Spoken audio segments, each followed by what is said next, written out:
Welcome to episode number 25 of the Fusco Auto automation campaign, which also happens to be the very last one. So finally, after 2 years, I'm finishing this campaign. In this episode, I'm planning to bring back 2 old models that I've discontinued and make one new one. The first model I'm going to revive is the Dolcevita CE based on the Riocato platform, so the smallest, cheapest car. And I've chosen the 2-door body for this one. I've already designed it as I had a burst of creativity. It's obviously going to be a very economical city car. It has the same 1.2 engine. I've made some wheel covers here, a more futuristic light bar in the back because this will release in 2016, 2017. I've gone for a continuous transmission for that fuel economy. It's only 4.6 liters per 100 kilometers, which is pretty good for conventional non-optimized platform. And people really want to buy this because it put in a premium interior, only went for standard infotainment. Otherwise, pretty much everything is the same. I think the comfort has been increased because there are less seats inside of it as well. Otherwise, pretty much everything is standard, nothing changed, so it's wonders how a bit of attention to the interior made this sell like hotcakes. Because if I look at the statistics, Apple's going to have a pretty good share of the market.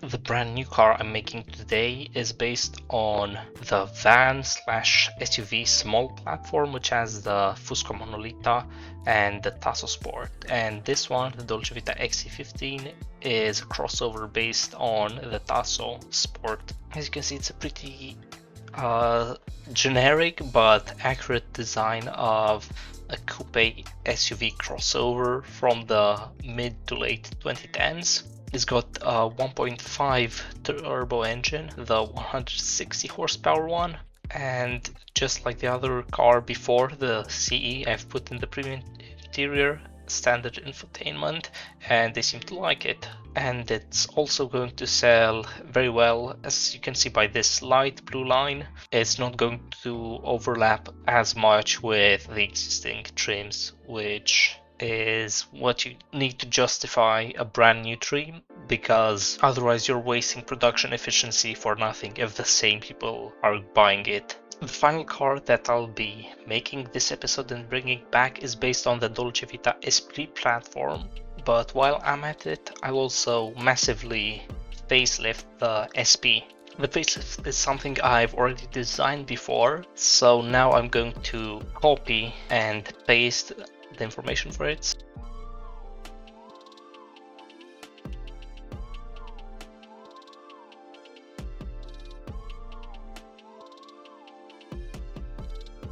I think a change I'm going to do is put in a dual clutch transmission standard and maybe add in 7 gears.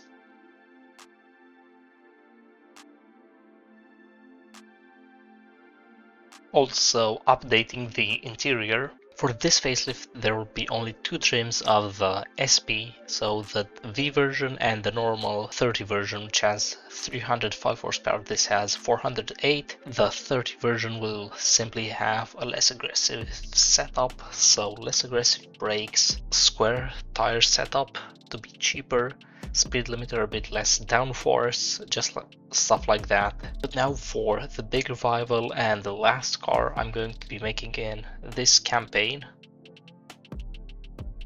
It is going to be a revival of the Fusco Redeno, so the biggest Fusco sedan / wagon I've had. I'll only be making a wagon version because this body is used for the Dolcevita LL and I don't want to have 2 very similar looking cars. Plus a wagon would be more interesting and something to market to enthusiasts as a sporty wagon. I'm gonna be starting with the super version, the more sporty one first. This is going to receive the 220 horsepower 1.8 turbo 4-cylinder. It's gonna get all-wheel drive because it's a wagon, and a manual transmission. Perhaps I'll switch to an open differential to be cheaper, and medium compound tires, so there's still some practicality for it.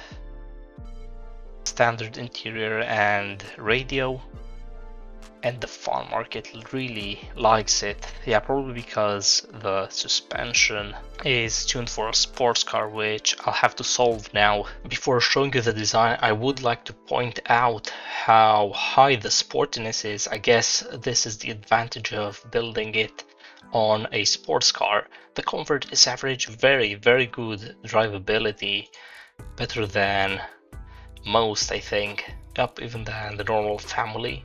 This is pretty much the highest drivability I got. All-wheel drive usually helps a lot. Maybe it would be higher with an automatic, but that would be a bit off-brand for Fusco. Plus, this is trying to be still a bit sporty because the previous generations of the Renault were boring. But this design is not boring at all. The front here has a nod back to the old Fusco cars with the split grille. Turning to the back, some of the shapes of the taillights are inspired by the newer models, and the main feature is the very nice flowing roof going back into it. Maybe it looks better than a sedan with this wagon shape. It all flows together so nicely, and it's got a bit of angles, a tiny bit of aggressiveness, but you can clearly see this is a smooth line car first, and then with some aggressive touches. I've also made a non-super base model with a 1.5 liter 160 horsepower engine.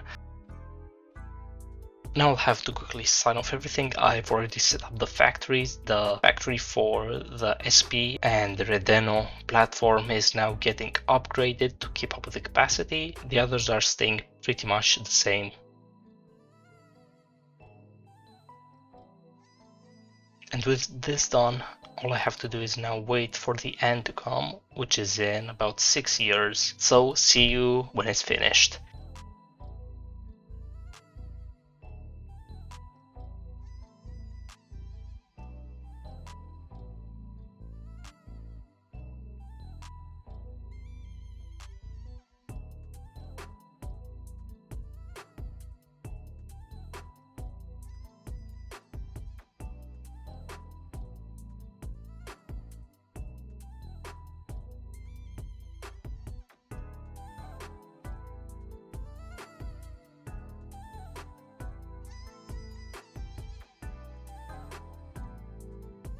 And we've finally reached the end screen.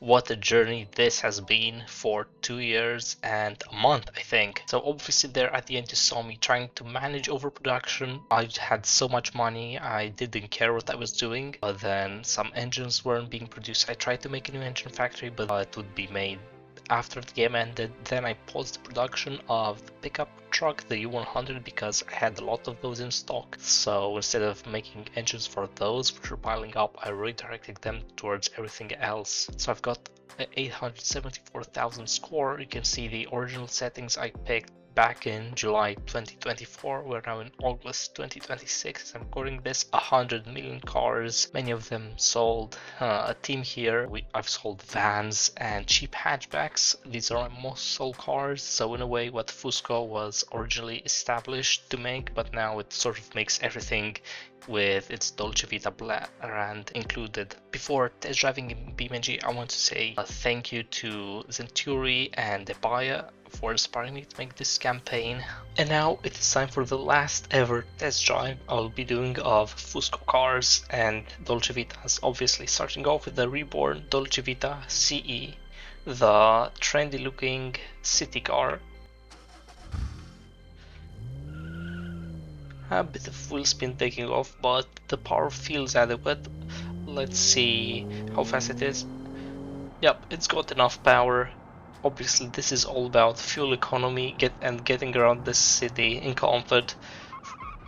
So it's basically a way to make your commuting less stressful and more comfortable. And cheaper as well if you keep this car and benefit from its low running costs. Only 1.2 liter 3-cylinder, 78 horsepower, and getting around the city here, it's quite snappy. It'll obviously be easy to park, and I've think I've done a good job at dressing up the older Riocato platform, and this pearl white paint exported really well into beamng. Of course, the new update 0.39 changing the lighting a lot, looks like a whole different game.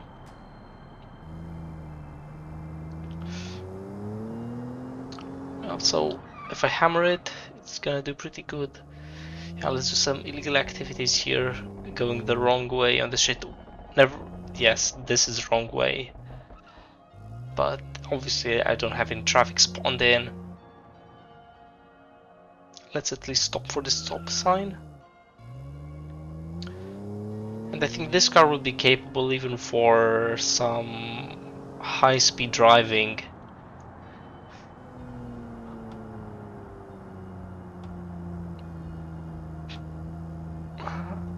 Maybe your engine doesn't go with 3500, 3500 RPM is really the upper limit of what you could tolerate if you don't want to hear the engine. And that's speaking from experience. And usually when you drive your car, you don't go past 3000.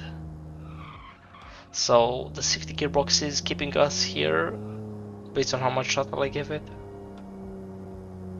Okay, maybe here going uphill you need more power, and I'm really noticing how enjoyable it is to drive this, because I've been at it for almost 3 minutes now, and even if it's an eco box, it really makes driving not seem like a chore. You're not gonna be going fast, but it's going to be pretty pleasant if you don't like driving. Yeah, let's park it here and move on to the next one, which is the Dolcevita XC15. So the first compact crossover from the luxury brand for the premium brand. Some weird light glitches going on. It says 160 horsepower, so pretty much double of what I had before. But it's based on the Tasso Sport, which I've driven in the past, and it's quite nimble. So this is too, once again, this angle looks pretty good. You know, like a generic crossover SUV, but I like how boring or unassuming it is, as I do more legal activities by going the wrong way here. Definitely the bigger engine making it easier to drive.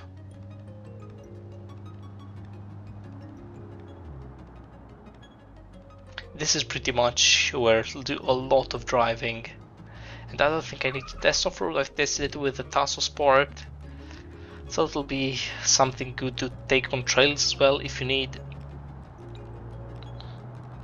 Obviously, since pretty much everyone watching this channel is a car enthusiast, they don't see themselves wanting something like this, driving something like this, buying something like this, but it's something companies had to make. It was money printer, and I think it sold pretty well too. Just by the estimates, I did a look at the sales numbers.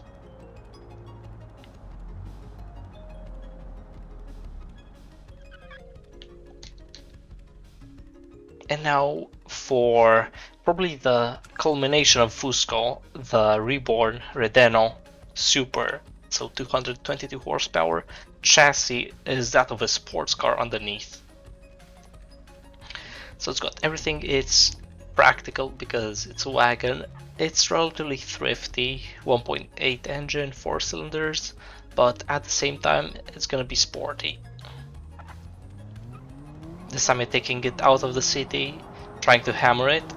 Really short gears, but if you like driving on more twisty roads, for example, you're going to the mountains on a holiday, you can really throw it into corners. This is not necessarily a straight line machine, right? Obviously not a track machine, but you've got enough power to have fun. All-wheel drive keeping you safe. This car honestly doesn't really feel like a rear-wheel drive based car. Hey, the sporty crowd would be displeased with this, but most people would be happy that it's easy to handle. And I think if you hammer it enough... Oh wait, traction control is kicking in. I forgot to turn it off. There we go. Okay, and it's a bit compliant on the turns, but when you push the throttle, the front wheel drive kicks in. So the front drive, obviously it's rear wheel drive first. I can slide it if I really hammer it. So if you're really crazy and crave every last bit of sportiness, this will probably deliver it while making the wife and kids scream.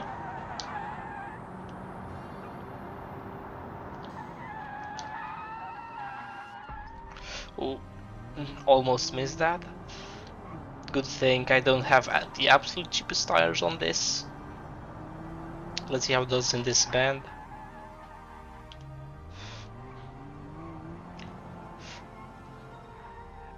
And you do get a safety margin with the grip this thing has.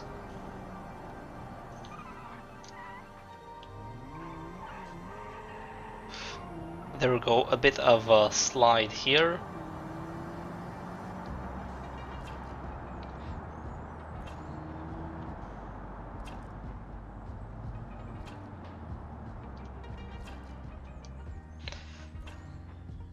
And after a long day of managing Fusco, it's time to come back home.